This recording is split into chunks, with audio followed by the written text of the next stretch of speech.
এই দোয়াটা শিখে নেন, ইনশাআল্লাহ আপনার জীবনের সমস্ত সংকট কেটে যাবে।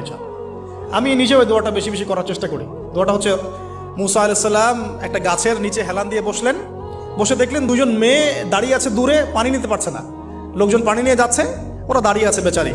মুসা আলাইহিস সালাম গিয়ে বললেন, কি সমস্যা আপনাদের?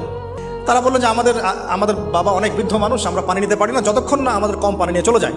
তো মুসা আলাইহিস সালাম একটু বললাম না, ফিজিক্যালি খুব স্ট্রং ছিলেন, থাকে না বডি বিল্ডার, সামনে গিয়ে কথা বলে সরো পানি দিতে দাও, তখন মানুষ একটু মূল্যায়ন করে না।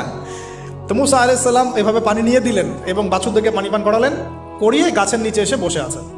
বসে বসে তিনি দোয়া করছেন, এই যে দোয়াটা তিনি দোয়া করছেন, রব্বি, একটা নেক কাজ করলেন না, মানুষের উপকার করলেন, নেক কাজ করে এসে গাছের নিচে বসে দোয়া করছে, আল্লাহ এখানে তো আমার খাবার পানি বাসস্থান কিছুই নাই, আমি কি করব?